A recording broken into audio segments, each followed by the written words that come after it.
said you're pansexual and all. Is monogamy there in your relationship?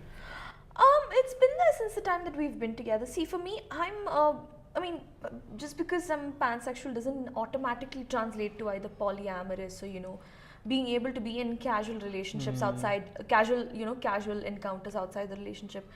See, for me, once I'm with somebody and I know I love that person, everyone else just seems boring. True. I've been through that stage. Yeah, too, it's not that I forced myself to be monogamous. It's just that it's just that I love the adventures I'm going on with that one person. And you guys complete each other. That's an amazing thing. Yeah, it's pretty much like that. Like everyone else is just like, eh. Meh. Like if an apocalypse happened, it would be just us. I would have been like, yeah, cool, man, that's totally fine with me.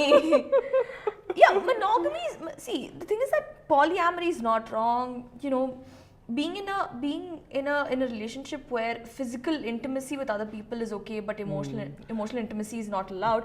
But polyamory is when you're in multiple romantic relationships with the consent and knowledge of the other partners involved. Okay. So that's basically it. And I've considered polyamory at one point way before I met Niranjan, but then I was just like, I don't have the emotional headspace to manage so many people, man. Yes. I don't like people. You know what?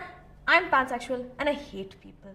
I think they're the biggest blot on the universe. I'm sorry. Like, come on. Like, that's what, people are so exhausting, man. So when I got to know you, you had mentioned something about house arrest, that you were in house arrest. Like, could you give me more context about what happened exactly? Okay, so I'm not going to go into major specifics because it's still a little difficult for me to talk about that stuff. But I was living my life in a way that my parents didn't approve of, and for some reason, my devil of an ex-roommate decided to figure out a way to evict me, and my dad decided to surprise me with a visit at the same time. And he showed up at the house when that entire fight was going down, and then that ex-roommate's boyfriend decided to convince my dad that the way I was leading my life would lead me into legal troubles. And so Indian parents, the first sign of adversity, you know what they do, they run. So my dad decided to take me away without telling Niranjan about it. He took me back to Dubai, which is where my parents live. My parents took away my passport, my phone, my cards, anything that could guarantee communication to a third party. So I slowly started to kind of whichever way I could try to reach out for help. And my Niranjan was the one who intervened most. He kind of call them out on a lot of bullshit that they'd done. My dad used to gaslight me a lot, especially because at that time they kind of realized that this relationship was not working out in terms of that there's some problem with our kid. So they decided to take me to family counseling, and the thing about the thing about relationship counseling in any aspect is that you talk to both parties individually, and then you kind of find a middle ground. The counselor is supposed to be like this objective person who listens to both sides of the story.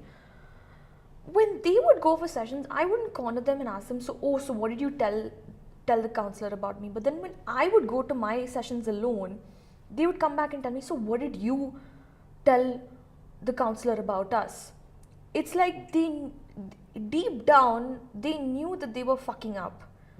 But then they chose to rather blame it on me rather than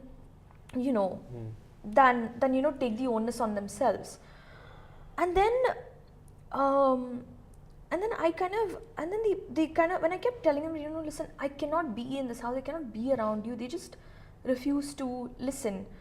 So Niranjan, my aunt and my uncle, who's my dad's older brother and his wife, and another a shrink from Chennai, they kind of corroborated, they kind of they asked both sides. They kind of asked me what is it that was going on, and they asked my dad. And as it turns out, my dad had been telling them very different things than what he'd been telling me, and very very different things than what I'd been telling them. And I don't lie to other people, obviously. So finally I was like, and here's another thing about passports that most people don't know in India, because a lot of people don't have passports, is that according to the Indian Penal Code, the passport needs to be with the bearer, unless the bearer is a minor. If the bearer doesn't have their passport, they are subject to legal action. So technically, I was already a criminal without my parents. Because of my parents' doing. Like, if it was found out that that they had my passport, I would be the one asked, like, why did you surrender your passport? And so I went up to them and I said, you know what? If you don't give me back my passport right now, I'm going to go to the Indian consulate in Dubai, and I'm going to ask them for an emergency passport, and I'm going to leave this country. And that'll get you into a lot of trouble. So if you want to avoid jail, then you better give me back my passport and all my other things. And so they did, because obviously the other thing that they want to avoid is jail time. But being in that situation just really put me into a very, very, very horrible state. I developed major mental health issues. I'm still seeking therapy for it. I'm still recovering. It's been more than a year that this incident has happened with me, but it's still taking therapy for me to be able to open up to people around me and people who care about me, because it's so difficult. And people don't understand that. Like, there was this idiot of a person who decided to broadcast this entire incident of mine on Twitter. And when I called her out on it, she said to me, "Oh, but your parents were trying to protect you." What the fuck sort of protection is this? This is not protection. This is illegal detention of a person. Once you're 18, your parents have no control over you, legally speaking. True. You cannot take someone away from something just because you think it's going to keep them safe. Yeah. And that's what a lot of people don't understand.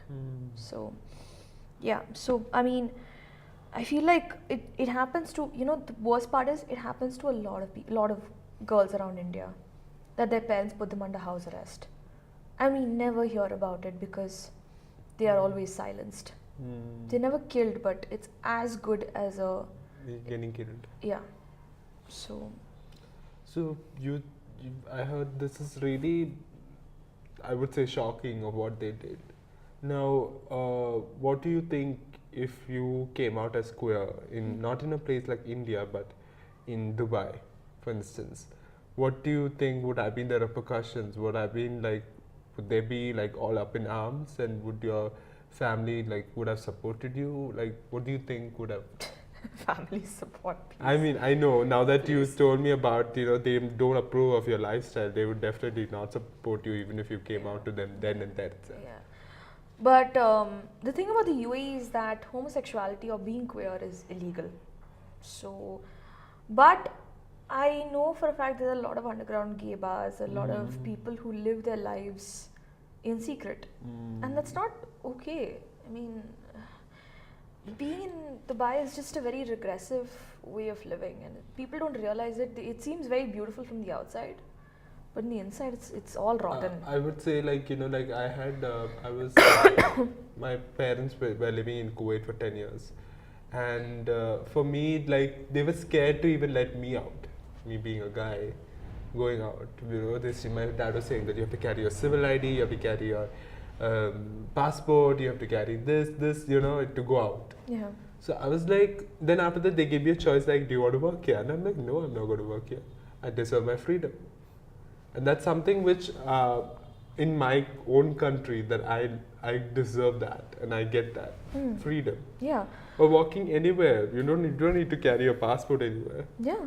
Niranjan's parents live in Kuwait, by the way. Oh. Yeah. So I mean, for them, it's like they blend into the Indian community very easily. So it's easy for them. But for people like us, it would not be easy. No, Not for living in a me. Gulf country for sure, because I went there only for holiday, and I think I was the only good thing which happened was that I put on weight, and I came back. But the other way, I was really like bored out of my life because I was not doing anything. So yeah, I get what you're saying about you. I remember when Niranjan and I went to Dubai on holiday, and he gave me a hug in a metro station, and then there was a cop who approached us, because public displays of affection in Dubai are a big no-no. Oh damn. It's like living in a controlled government. It's like these people who live in Dubai, they don't understand that. I consider people living in Dubai as a bunch of Jim Carreys in the Truman Show. Oh They shit. live in this bubble. They don't realize. That's like the when- worst nightmare ever. Like, They don't realize that when this bubble bursts, it's going to be terrible. To put it mildly, to put it really mildly, they don't understand. They don't give a damn about what's going out there in the world. They just live in their, in their luxury and their so-called technologically advanced city, and they don't realize that one day they're going to come back to the realities of what is really going on in the world, and Right. it's going to hit them hard. So now that you said about being queer in Dubai, how does it feel to be like gender fluid and pansexual in India? Well, apart from the fact that legally we are not recognized, I don't feel scared to be queer in India. I know I can be out there and be queer in India. I'm talking about it right now. This is going to be this conversation is going to be public. I can write about it. I can talk about it openly to anyone I see, and it won't be illegal, which is what makes me happy about the fact that I'm in India.